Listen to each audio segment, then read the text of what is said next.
materia apa namanya? Materia Pak Bu Titin aku nggak record, astagfirullah. Materi Bu Titin dikit ya jadinya ya, bisa belajar sendiri. Oke, kita bahas materi Pak Kasdi yang sangat banyak. Kita akan membahas tentang pengertian dan pengelompokan sumber daya alam. Aduh, 69 halaman. Oke, bismillahirrahmanirrahim, pasti bisa.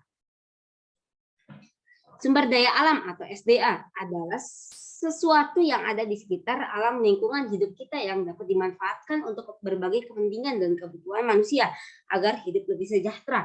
Semua benda yang ada di muka bumi, baik berupa makhluk hidup maupun benda mati yang dapat dimanfaatkan untuk kebutuhan hidup manusia. Pengelompokan sumber daya alam ada berdasarkan jenisnya, sifat pembaharuannya, kegunaannya, dan letaknya. Sumber daya alam berdasarkan sumber jenisnya.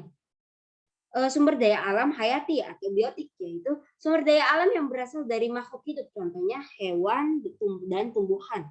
Terus ada hewan. Hewan itu dibagi menjadi 3, yaitu hewan ternak, hewan piaraan, dan hewan liar. Manfaat sumber daya alam hewan sebagai bahan makanan, hiasan atau hiburan, menjaga keamanan, bahan membuat kain, tas, dan sepatu, membantu manusia bekerja. Nah, ini ada macam-macam hewan nih. Sapi itu hewan ternak. Ini ikan mas, ini apa namanya? Hewan ternak. Bebek hewan ternak. Terus ini ikan yang di akuarium itu ikan hias atau piaraan. Ini ayam jago, ini piaraan. Soalnya nggak dimakan atau digoreng. Terus ini kucing nyeko. Kawaii des. Ini masuk itu kucing itu masuk itu ke hewan piaraan.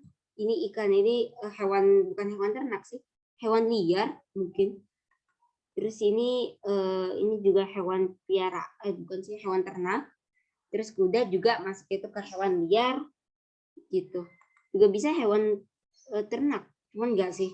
Kuda itu hewan piaraan atau hewan liar.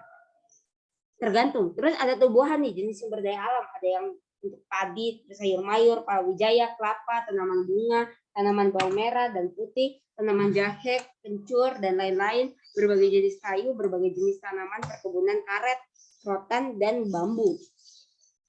Contohnya kalian bisa lihat untuk pemanfaatannya.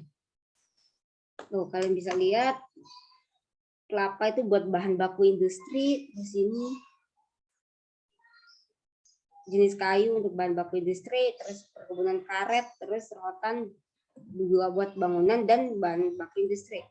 Nah, ini padi buat ini apa namanya, makanan pokok, terus ini juga buat makanan, ini juga buat makanan, terus ini buat obat-obatan, jamu gitu, untuk pembuatan obat herbal dan bumbu. Nah, sumber daya alam non hayati atau abiotik, yaitu sumber daya alam yang berasal dari benda mati. Contoh, berbagai jenis barang tambang, yaitu emas, perak, tembaga, aluminium, dan lain-lain. Terus minyak bumi, gas alam, batu bara, dan lain-lain. Berbagai jenis batuan seperti batuan beku, sedimen, batuan endapan, batuan metamorf, terus malihan, terus batuan meteor, dan batuan meteorit. Tunggu sabar aku ceguan.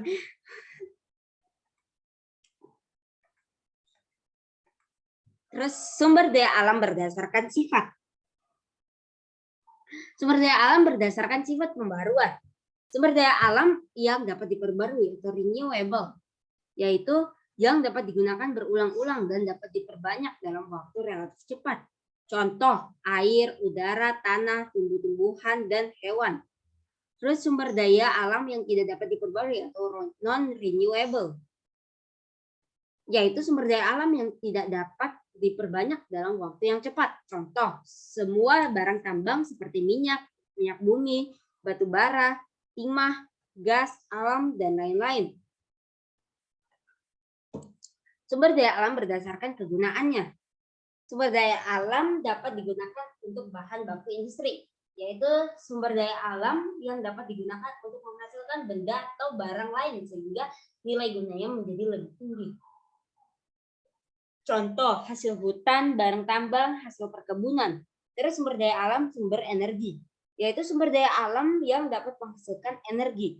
Contoh minyak bumi, gas alam, batu bara, uranium, ombak, panas bumi, arus air, sinar matahari, dan lain-lain. Terus berdasarkan letaknya, yaitu ada sumber alam terestrial dan sumber daya alam akuatik. Sumber daya alam yang terdapat di daratan, contoh barang tambang, hasil-hasil pertanian, hasil-hasil perkebunan, dan hasil-hasil kehutanan. Terus sumber daya alam akuatik, sumber daya alam yang terdapat di perairan, contoh ikan, udang, rumput laut, kerang mutiara, kerang, dan lain-lain. Tunggu, aku mau WA Pak Kasti dulu ya. Aku mau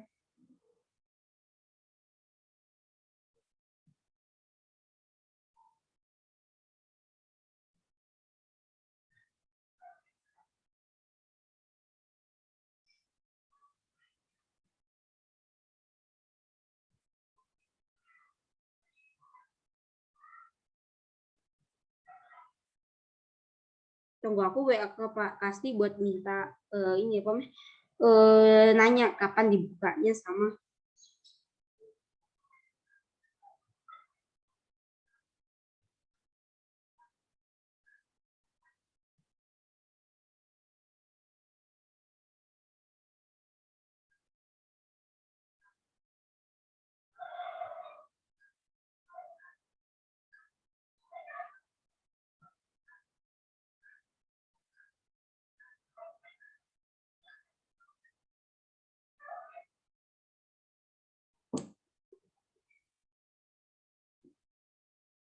Oke, aku lanjutkan ya. Upaya untuk melestarikan sumber daya alam.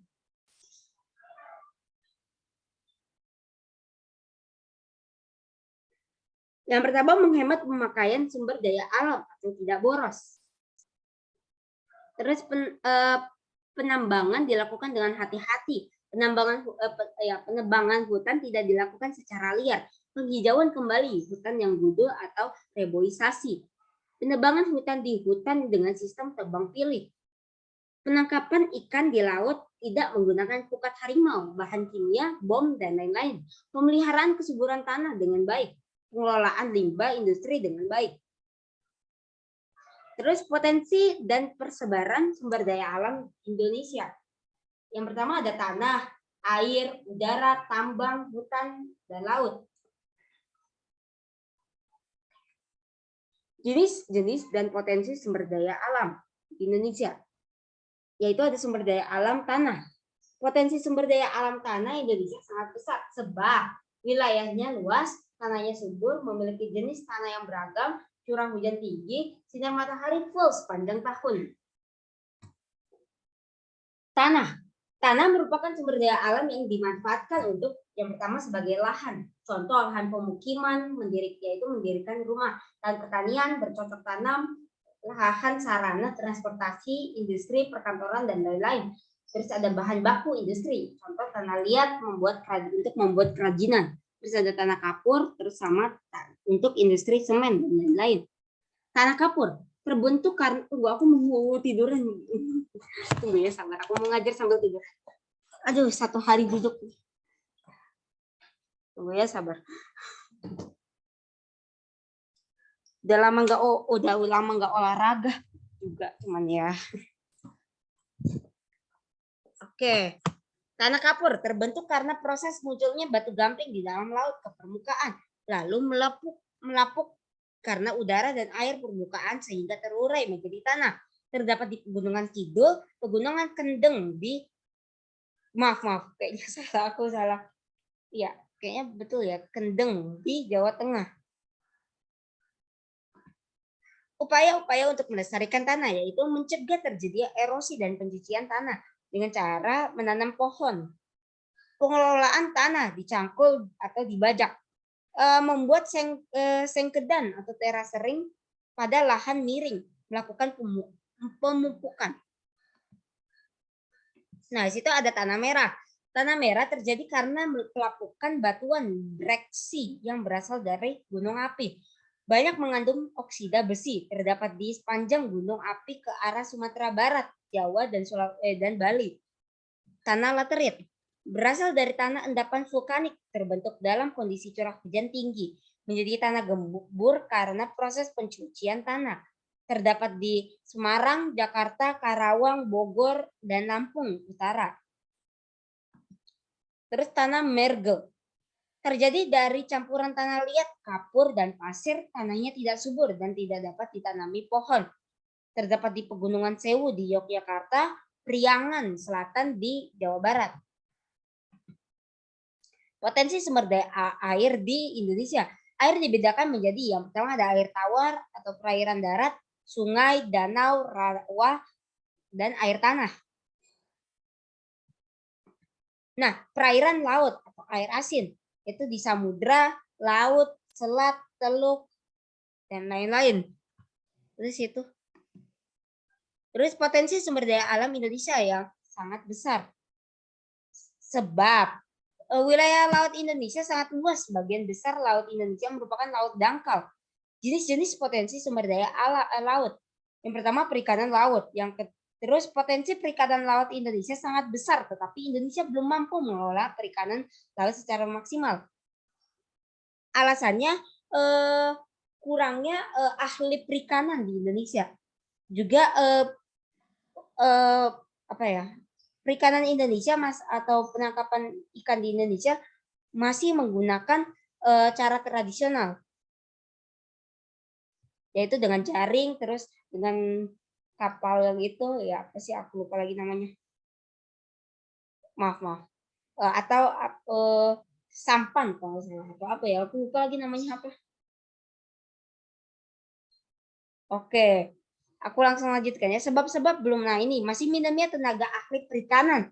Peralatan yang digunakan di nelayan di Indonesia, maaf, tunggu sabar, aku tutup dulu ya. Peralatan yang digunakan nelayan di Indonesia masih tradisional. Contohnya perahu atau kapal layar, jaring berukuran kecil, jala, dan pancing. Air tanah. Air yang berada di bawah permukaan tanah ada dua jenis air tanah, yaitu ada air tanah phreatis dan artesis. Air tanah yang letaknya tidak jauh dari permukaan tanah itu yang phreatis. Berada di lapisan kedap atau impermeable. Air tanah artesis letaknya sangat jauh di dalam tanah serta berada di antara dua lapisan kedap air atau impermeable.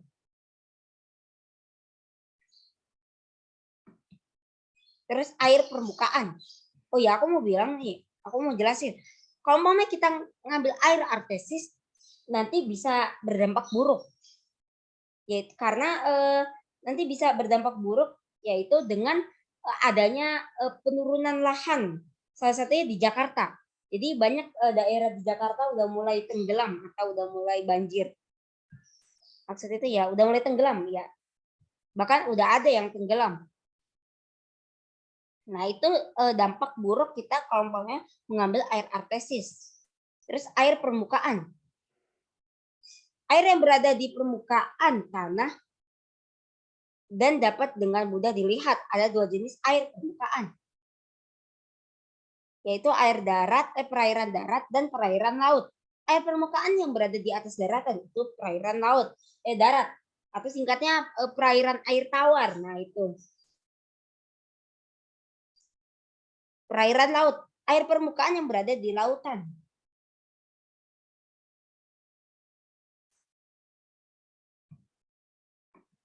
Oke, perairan darat. Yang pertama ada rawa. Tanah rendah dan basah yang selalu digenangi air dan ditumbuhi tumbuh-tumbuhan. Contoh, rawa pening di Semarang, terus ada rawa danau di Serang, Banten. Terus danau, kumpulan air dalam cekungan. Air berasal dari curah hujan, sungai, mata air, dan air tanah. Sumber daya alam yang dimanfaatkan sebagai peternakan ikan, tujuan pariwisata, dan PLTA. Itu danau. Tadi kita bahas rawa. Terus menurut terjadinya, danau dibagi menjadi danau tektonik, terbentuk karena gerak dislokasi di permukaan bumi. Danau vulkanik terbentuk pada kawah bekas letusan gunung berapi. Danau lembah gletser terjadi akibat cairnya gletser atau es pada kaki pegunungan yang bersalju. Terus Danau Dolino, cekungan tempat lolosnya air terdapat di daerah karst atau kapur. Danau buatan atau waduk, danau yang terbentuk karena faktor alam dan kegiatan manusia. Contoh, Waduk Gajah Mungkur, Karangkates, dan Jatiluhur. Nah, Jatiluhur itu yang paling besar di Indonesia.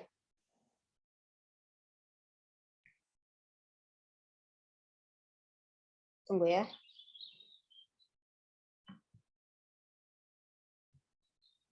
Nah, habis itu perairan darat masih sama nih, yaitu sungai. Sungai adalah air yang besar dan terbentuk secara alami. Sungai mengalir dari hulu sampai hilir. Daerah hulu yaitu daerah pegunungan tinggi, sedangkan daerah hilir daerah dataran rendah atau muara sungai. Jadi dari hulu ke hilir, hulu itu dekat ini apa namanya? Dekat ininya apa sih atau astagfirullah. Dekat mata airnya. Sedangkan kalau hilir itu udah di muara atau di sungai. Pokoknya ya tempat bertemunya laut dengan sungai. Sungai terpanjang di Indonesia yaitu Sungai Kapuas di Kalimantan Barat. Angin Fon. Ini masuk gak ya? Cuman biasa sih enggak ya. Pas ulangan sih enggak ada. Ulangan lupa aku. Angin Fon jatuh di Indonesia. Yang pertama ada angin gending, daerah bertiup di Pasuruan, Jatim. Jenis tanaman yang dirusak tembakau. Terus ada angin kumbang yaitu di Brebes, Jateng. Terus yang dirusak itu bawang merah. Terus ada Bahorok, daerah yang bertiup itu di Delhi, Sumatera Utara. Tanaman yang dirusak tembakau. Terus ada Berubuh, daerah bertiup itu di Makassar, Sulawesi Selatan. Jenis tanaman yang dirusak kapas. Terus ada Wambrau, daerah bertiupnya di Biak, Papua. Terus jenis tanaman yang dirusak tidak tahu. Oke, aku lanjutkan. Maaf kalau agak gimana, agak cringe. Udara. Udara untuk memenuhi kebutuhan. Manusia membutuhkan udara yang segar dan bersih. Penyebab berkurangnya udara bersih, yang pertama berkurangnya air bersih. Terus berkurangnya pepohonan hijau. Terus banyaknya kendaraan bermotor. Itu salah satu yang merusaknya, yang bisa alasan berkurangnya udara bersih atau berkurangnya udara bersih. Faktornya itu. Terus potensi sumber daya alam pertambangan. Indonesia memiliki potensi sumber daya alam barang tambang yang sangat besar. Merupakan sumber daya alam yang tidak dapat diperbarui karena proses pembentukannya sangat lama, kira-kira jutaan tahun. Nah, itu pertambangan itu masuknya itu ke unrenewable atau tidak dapat diperbarui. Contoh, minyak bumi, batu bara, tembakau, bauksit, emas, perak, timah, biji besi, dan barang-barang tambang lainnya.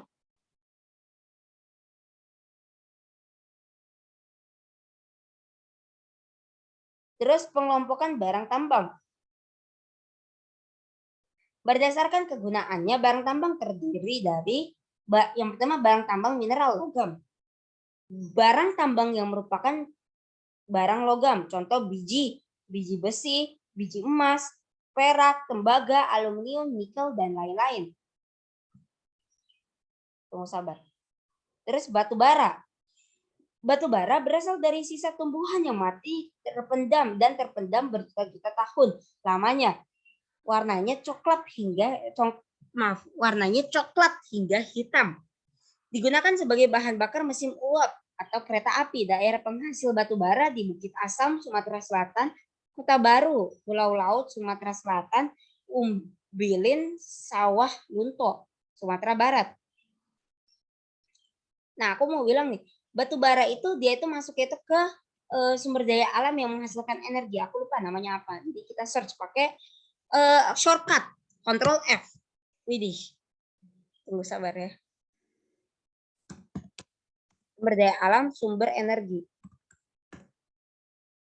Main next. Nah, ini batu bara itu masuknya itu ke sumber energi. Sumber daya alam, sumber energi. Tunggu ya. Aku ke halaman yang tadi. Aku menjelaskan aja untuk kita ulang-ulang. Tunggu mana ya?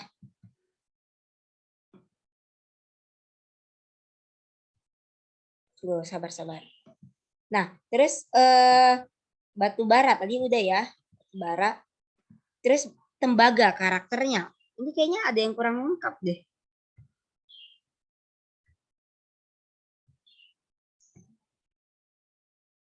Tunggu, coba ya, aku pakai materi yang materiku.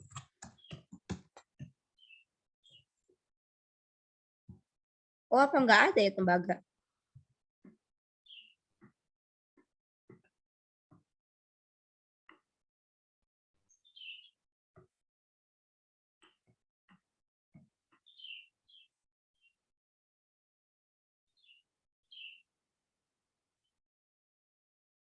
Kayaknya enggak ada deh tembaga.